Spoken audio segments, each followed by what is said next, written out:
Hello, it's John Heaton, and this evening I'm going to review an album by the Beach Boys. I'm ashamed to say I only have one of their albums on vinyl, and I only picked it up at the weekend at Easter in London. So I've got a bunch of their CDs. And as you may know from watching my channel, in general I'm not really a fan of compilation albums. But I think in the case of the Beach Boys, a compilation album is quite rewarding. And this album is an album from 1974, which collects 20 tracks from their early period, 63 through 65, a very prolific period for them.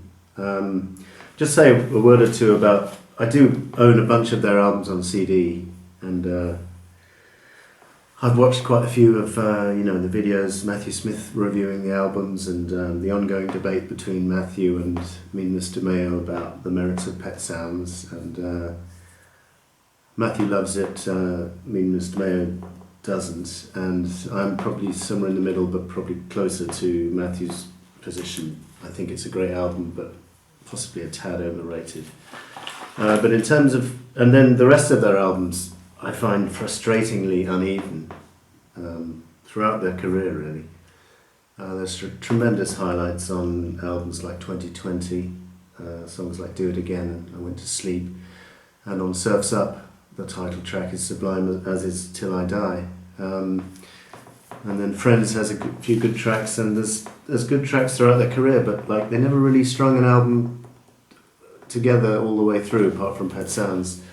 So if you want to enjoy basically their greatest hits, in this period they had hit after hit after hit, and I think only the Beatles were as prolific or more prolific during a 3-year period in the early to mid 60s. Incredible. I'm not sure if they were all singles, but they all could have been singles if they weren't. So the first thing to be said about this album is it was released as a double. First of all, nice cover. The Beach Boys not really known for their good covers, Pet Sounds included, in my opinion. But this is a nice one, nice cartoon work. I forget the name of the guy who drew them, but nice concept. So you've got Al, Mike Love and Brian on the front cover, and Carl and Dennis Wilson on the back. And then the gatefold has I think what supposed to be Brian again, a slightly spaced out Brian there selling balloons, and a weird muscular woman here, and also an out of proportion lady here sunbathing. So it's a slightly what's the word? Strange cover, but I like it, and as I say, better than their average album covers. As a double album, not so good value for money. I'm not sure if it was, this copy had I picked it up for, I think it was £6-7, but I peeled off the sticker and it had $4.50. I'm not sure whether it was priced as a double album when it first came out, but it's not very good value for money as a double because it's only 51 minutes long. And I think in the UK it was released as a single album, certainly on the CD issues. Obviously it's a single album, and they've added good vibrations. So it was a huge hit, restored the Beach Boys to their previous great success of the early to mid 60s, and encouraged them to become more retro, and they've basically been a retro brand ever since, and a band ever since. And I saw them in concert in Budapest about a year ago, just over a year ago, but only with Mike Love from the original lineup. But it was still a wonderful concert, and I recommend if they come, even if it's only Mike Love, if they come anywhere near where you are, go and see them, because it was a great experience. So, favourites on this, well, they're not all great. I mean, the first hit they had, Surfing Safari, is passable, but the quality really picks up on the 1963 stuff. Surfer Girl is just a brilliant ballad with the Beach Boys' trademark harmony. Ron Wilson would write a series of melodies in his career which are almost unmatched by anyone. It's just a beautiful song. And Catch a Wave is a perfect pop single, very catchy, very uplifting, and good words, not annoying, just good words about catching a wave when you're sitting on top of the world. Some of the other lyrics on the album are a little bit annoying, talking about cars and stuff, but which I'm not really interested in. The Warmth of the Sun is a nice track written, I think, in the aftermath of Kennedy's assassination. Another glorious tune from Brian.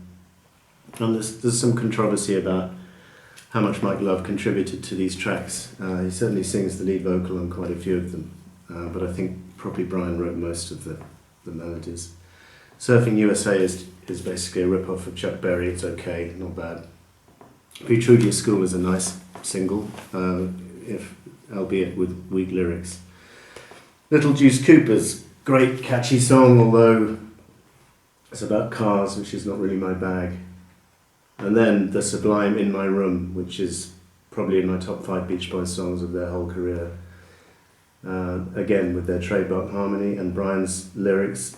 This was an early song, 63, writing about how he liked to just retire to his room and just waste the time away, dreaming, scheming. And he would do just that, even to a greater extreme in the 70s and late 60s, 70s. He would shut himself away from the world, literally, and went into kind of hibernation for about a 10-year period. So it was quite prophetic in that sense, that song. Great song. And I think it's one of Tom Petty's favourites as well, I read. Shut Down, another fun single. Fun. It's just a string of hit singles here. I'm not sure if they all got to #1, but they're all very catchy and very uplifting. If you want cheering up or anything, particularly as the spring is almost with us, I think I'll do the next video in the garden because we've got the hint of spring in the air. This is the album to put on, I think. I Get Around, lovely. Girls on the Beach, very nice words, very atmospheric words, self-explanatory what it's about. Wendy, Let 'Em Run Wild, Don't Worry Baby, great falsetto vocal from Brian. Just a string of pearls, really, on this album. California Girls, getting a bit more sophisticated in the sound, particularly the intro, very interesting, and he would explore greater sound projects on Pet Sounds, actually, the following, in 66, and California Girls is 65. Help Me Rhonda, more of their standard single material, all summer long, just string after a string of pearls, as I said. Not a weak track on this one, so if you want to start off on the Beach Boys, I would recommend you get Endless Summer. They were going to call this Beach Boys Greatest Hits Volume 3 or something, and Mike Love suggested Endless Summer, and that's a much better title. Don't like compilations in general, but this is a good one. And I think, the Beach Boys, I hope they don't mind me saying this, but I think a compilation is the best way to go with this band.